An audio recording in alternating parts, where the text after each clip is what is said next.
நான் உங்கள் ஃபேவரட் தமிழன். இன்றைக்கான வீடியோவில் நான் போன வீடியோவில் சொல்லியிருப்பேன் மீம் கண்டென்ட்லாம் போட போகிறேன்னு. இந்த வீடியோவில் அதை பார்க்கலாம். ஃபஸ்ட்டு மீம் என்னென்னா, மாம் வந்து எப்பவுமே மொபைல் யூஸ் பண்ணிகிட்டே தான் இருப்பியா அப்படின்னு கேட்குறாங்க. அதுக்கு அதாவது நான் இருந்துட்டு எல்லா பசங்களையும் சொல்கிறது தான், அதுக்கு தான் நான் வாங்கி கொடுத்துருக்க அப்படின்னு சொல்கிறது. இது வந்து பார்த்தீங்கன்னா ஒரு காமெடியாக தான் இருக்குன்னே சொல்லலாம். எல்லா வீட்லேயும் வேலை செய்யாமல் திட்டிகிட்டே இருப்பாங்க அம்மா அப்பாலாம். நம்ம ஃபோன் தான் யூஸ் பண்ணிகிட்ருப்போம். அடுத்த மீம் இது வந்து பார்த்தீங்கன்னா லவ் மேரேஜுக்கு என்னது அதால பழத்தில் தொங்கிட்டு இருக்கீங்களா, சரி வரும்போது கறி வாங்கிட்டு வாங்க, கொத்தமல்லி கருவேப்பிலை மறந்துட்டேன். இது வந்து பார்த்திங்கன்னா லவ்வர்ஸ், அதாவது ஃபேமிலி மேனுக்கு புரியும்னே சொல்லிடலாம் இந்த மீமு. எந்த ஒரு சுச்சுவேஷன் இருந்தாலும் ஃபோன் பண்ணி அதை வாங்கிட்டு வா இதை வாங்கிட்டு வான்னு சொல்லுவாங்க. அதை வாங்கிட்டு போய் தர வேண்டியது வந்து பார்த்திங்கன்னா கடமை. ஏன்னா கல்யாணம் பண்ணியாச்சு, வேறு வழி கிடையாது. எங்கே இருந்தாலும் போய் வாங்கிட்டு வந்து கொடுத்துருங்க. அடுத்த மீம் வந்து பார்த்திங்கன்னா இந்த முட்டா ஜனங்க தான், நீ வந்தாலும் திட்டுவாங்க நான் வந்தாலும் திட்டாங்க. இந்த மீம் எப்படின்னா, சூரியன் வெயில் அடித்தாலுமே வந்து பார்த்திங்கன்னா நம்ம ஏன் வெயில் அடிக்குன்னு திட்டுவோம், மழை பெஞ்சாலுமே இந்த மழை ஓயாமல் நசன்னு பேஞ்சிட்ருக்குன்னு திட்டுவோம்.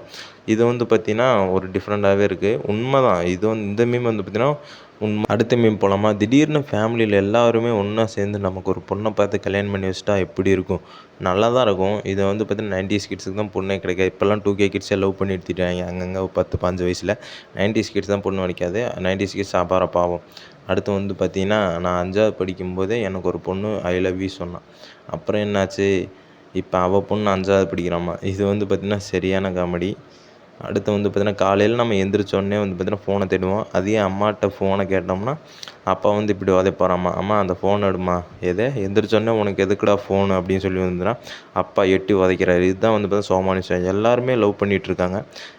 எனக்கு மட்டும் என் கடவுள் லவ்வர் இல்லை, நீ நாசமாக போகிறத நான் விரும்பலை. இது வந்து பார்த்திங்கன்னா பல சிங்கிள்ஸுக்கு பொருந்துன்னே சொல்லி ஆகலாம். சிங்கிள்ஸ் தான் வந்து பார்த்திங்கன்னா கடவுள் காப்பாற்றிட்டுருக்காரு உங்களை. அடுத்து வந்து பார்த்திங்கன்னா street dogs at night be like, நம்ம குறைக்கிறத பார்த்துட்டு அவன் வண்டியை வேகமாக ஓட்டிகிட்டு போனான்னா அவன் நமக்கு அடிமை. வண்டியை நிறுத்திட்டு கொடூரமாக நம்மளை பார்த்து முறைச்சானா நம்ம அவனுக்கு அடிமை. வேறு லெவல். நைட்லலாம் நாய்ங்க தொல்லை தாங்க முடியாது, பார்த்து போங்க வண்டியிலலாம். நம்ம அடுத்துமே பார்க்கலாம். திடீர்னு எல்லாருமே உன்னை விட்டு போயிட்டா என்ன பண்ணுவேன்? நான் இப்போவே அப்படி தான் இருக்கேன். இது வந்து பார்த்திங்கன்னா பல பேருக்கு பொருந்துன்னே சொல்லி ஆகலாம். ஏன்னா நம்ம கூட யாருமே இருக்க மாட்டாங்க, நம்ம எப்பவுமே தனியாக தான் இருப்போம். அது வேறு விஷயம். அடுத்த மீம், நோட்டீஸ் ஒட்டாதீர்கள் சரி ஒட்ட மாட்டோம். இது வந்து பார்த்திங்கன்னா என்ன ரொம்ப சிரிப்பு காட்டின வீடியோனா இந்த மீம்னா இது தாங்க.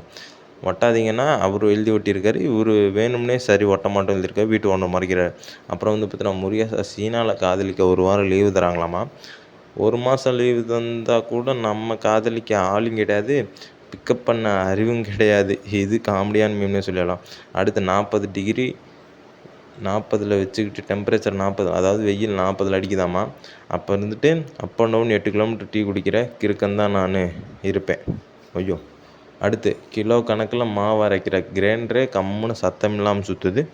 இவர் இத்தினோண்டு சட்னி அரைக்கிறதுக்கு எவ்வளோ சத்தம் போடுறாரு. உடனே பாமை தூக்கி கிரைண்டரில் மிக்சியில் போட்டு அரைச்சிருங்க. அடுத்து வந்து பார்த்திங்கன்னா, என்னை கட்டினா நீ நல்லா இருப்ப. எப்படி? நான் சுமாராக இருப்பேன், நீ பக்கத்தில் இருப்பேன், நீ நல்லா இருப்ப. ஆமாம், பசங்க எப்பவுமே சுமாராக தான் இருப்பாங்க, பொண்ணுங்க எப்பவுமே அழகாக தான் இருப்பாங்க. இந்த மீமில் புரியுது. அடுத்து வந்து பார்த்தீங்கன்னா, வெளியே வெயில் ரொம்ப அடிக்குதுப்பா, ஏசி வாங்கணுன்னு கேட்டால் ஏசி விலை அதிகம்ப்பா, வாய்ஸ் பாக்ஸ் வாங்கி தரேன்னு கேட்குறாண்டி இந்த அறதலி. இந்த வீடியோவில் வந்து பார்த்தீங்கன்னா 2024 ஐஃபில் ட்ராஃபி தூக்கிரட்டுமா அப்படின்னு கேகேஆர் வந்து பார்த்தீங்கன்னா எஸ்ஆர்ஹெச் பற்றி கேட்குறாங்க. நேற்று வந்து பார்த்தீங்கன்னா கேகேஆர் வின் பண்ணிட்டாங்க. இது வந்து பார்த்தீங்கன்னா கொஞ்சம் பெருமையான விஷயம் சொல்லலாம். பேட் கமின்ஸ் பாவம் தோற்று போயிட்டாங்க. சரி, ஓகே. இந்த வீடியோ நீங்கள் இது வரைக்கும் பார்த்துருப்பீங்களான்னு எனக்கு தெரியாது, ஏன்னா ஃபுல்லாக பார்ப்பீங்களான்னு எனக்கு தெரில. அப்படி பார்த்துருந்தீங்கன்னா மறக்காமல் நம்ம சேனலை சப்ஸ்கிரைப் பண்ணிட்டு சப்போர்ட் பண்ணுங்கள், பெல் ஐக்கான் ஆல்ல போட்டுங்க. அப்போ தான் வந்து பார்த்தீங்கன்னா நான் போடுற வீடியோஸில் உங்களுக்கு ஒன்று நோட்டிஃபிகேஷன் வரும். பல கண்டென்ட் வச்சுட்ருக்கேன். இனிமேல் வந்து பார்த்தீங்கன்னா புதுசாக கண்டென்ட் இறக்கிட்டே கிடப்பேன். நீங்கள் அதனால் சப்ஸ்கிரைப் பண்ணிட்டு கூட இருக்க பெல் ஐக்கான் மட்டும் ஆல்ல போட்டுங்க. பாய் கேஸ், அடுத்த ஒரு நல்ல வீடியோ சந்திப்போம். பாய்.